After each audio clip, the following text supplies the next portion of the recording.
அனைவருக்கும் வணக்கம். இன்றைக்கி இந்த வீடியோ நம்ம என்ன அப்டேட் பார்க்க போகிறோம்னு பார்த்தீங்கன்னா 11ஆம் வகுப்பு தமிழ் பப்ளிக் எக்ஸாமினேஷன் மார்ச் 2025க்கான தமிழுக்கான ஒரிஜினல் கொஷின் பேப்பர் தான் பார்க்க போகிறோம். அது பார்க்கறதுக்கு முன்னாடி மாணக்கர் ஆசிரியர் யூடியூப் சேனல் சப்ஸ்கிரைப் பண்ணிக்கோங்க. 11th தமிழ் பொறுத்த வரைக்கும் டோட்டல் மார்க் வந்து பார்த்தீங்கன்னா 90 மார்க்கு. நீங்கள் எந்த டிஸ்ட்ரிக்டாக இருந்தாலும் சரி கண்டிப்பாக நம்ம அப்லோட் பண்ணக்கூடிய கொஷின் பேப்பரில் கூடிய கொஷின் நல்லா படிச்சிருப்போங்க. இந்த மாடலை பேஸ் பண்ணி தான் கொஷின்ஸ் எல்லாமே பப்ளிக் எக்ஸாமினேஷனுக்கு வந்து எடுப்பாங்க. இதில் இருக்கக்கூடிய குருவினா, சிறுவினா, நெடுவினா, ஒரு மதிப்பெண் வினாக்கள், இலக்கண குறிப்பு, பகுபத உறுப்பிலக்கணம், புணர்ச்சி, கலைச்சொல்லாக்கம் எதுவும் ஸ்கிப் பண்ணாதீங்க. எல்லாத்தையும் நல்லா படிச்சிருப்பாங்க. மறக்காத வீடியோக்கு ஒரு லைக் கொடுங்க. அடுத்தடுத்து நிறைய வீடியோ வந்து பார்த்தீங்கன்னா தமிழுக்கு வந்து அப்லோட் பண்ண போகிறோம். பப்ளிக் எக்ஸாமினேஷனுக்கு கண்டிப்பாக இந்த கவர்மெண்ட்டோட ஒரிஜினல் கொஷின் பேப்பர் ரொம்ப யூஸ்ஃபுல்லாக இருக்கும். ஃபர்ஸ்ட் ஆஃப் ஆல் 2 மார்க் பார்த்துடலாம். பிரிவு 2ல் பகுதி 2ல் பிரிவு 1 3x2 6 மருந்து எது, மருந்து மரமாக இருப்பவர் யார். அடுத்து பார்த்தீங்கன்னா எதிலாய் குருவிகள் எங்கே போயின, தொடரின் பொருள் யாது, ரொம்ப ரொம்ப முக்கியம். நல்லா படித்து எழுதி பார்த்துக்கோங்க. கண்டிப்பாக இந்த கொஷின் கேட்பாங்க. அதே மாதிரி நாளைக்குள் திணிக்கும் மருந்து போல என்னும் ஓமையினை ஜீவானந்தம் பேச்சுடன் ஒப்பிடுக. கோட்டை என்னும் சொல் திராவிட மொழிகளில் இருந்து எவ்வாறு எடுத்தாளப்பட்டுள்ளது. வரை என்னும் சொல் உணர்த்தும் பொருள் யாது, ரொம்ப முக்கியம். அடுத்து பார்த்தீங்கன்னா உயிர் முதல் மெய் முதல் எடுத்துக்காட்டு விவரிக்கவும். பேச்சு வழக்கை எழுத்து வழக்காக மாற்றுக. அதற்கு கீழே வந்து பார்த்தீங்கன்னா நமக்கு மாங்குழி சொற்கள், சொல்லை பிரித்து சேர்த்தமைக்க, தங்கை.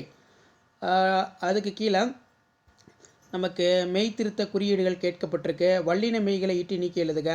அடுத்து ரொம்ப முக்கியம் 2x4 8 புறநானூற்று பாடலில் கருத்திற்கு இணையாக குரட்பாட்கள் ஏதேனும் இரண்டினை குறிப்பிடு. புகழுக்குரிய பண்புகளாக நீவிர் கருதுவனையாவை. புகழின் பெருமையினை பொதுமறை ஒளின்று நிறுவுக. உயர்தமிழை உயிரென்று போற்றுமீன்கள் இடஞ்சுட்டி பொருள் விளக்குக. வாய்க்காலின் சிறப்புகளாக குறிப்பிடுவன யாவை, ரொம்ப முக்கியம். அடுத்து பார்த்தீங்கன்னா ஜீவாவின் பேச்சு நிலை குறித்து சுந்தர ராமசாமி கூறுவன யாவை. மழை மனித வாழ்வில் சிறப்பிடம் பெற்றுள்ளது என்பதை எடுத்துக்காட்டுடன் விவரிக்க. நேரடி மொழி என்பதை நம் பாடவழி நின்று எழுதுக. திராவிடர்களின் மலை குடியிருப்புகள் பற்றி எழுதுக. அணி பொறுத்த வரைக்கும் உருவகணி, சொற்பொருள், ஊமையணி இதெல்லாம் நல்லா படிச்சுக்கோங்க. இலக்கியம் நயம் பாராட்டுக கேட்கப்பட்டிருக்க. அதே மாதிரி எழுத்து வடிவ குறியீடுகளை வகைப்படுத்துக. புதிர்களுக்கான விடைகள், தமிழாக்கம் கேட்கப்பட்டிருக்க. அதுக்கு கீழே பார்த்தீங்கன்னா நமக்கு வினாக்கள்லாம் கேட்டிருக்காங்க. திருமலை முருகன் பல்லு கூறும் வடகரை தென்கரை நாட்டு பாடல்கள் வழி இயற்கை வளங்களை விவரிக்கும். அடக்கம் உடைமை ஒருவரை வாழ்வினில் உயர்த்தும். இக்கூற்றை முப்பால்வழி விளக்குக.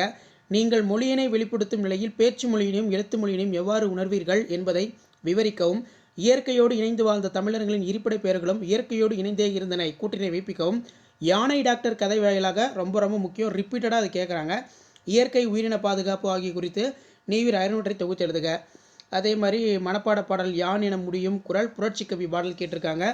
இதான் 11ஆம் வகுப்பு தமிழ் அரசு பொதுத் தேர்வு 2025க்கான ஒரிஜினல் கொஷின் பேப்பர். வீடியோ பண்ணுறதா ஃப்ரெண்டுக்கு ஷேர் பண்ணுங்கள். மாணக்கர் ஆசிரியர் யூடியூபில் சப்ஸ்கிரைப் பண்ணுங்கள். கீழே கூட பெல் ஐக்கானை ப்ரெஸ் பண்ணி ஆன் வைங்க.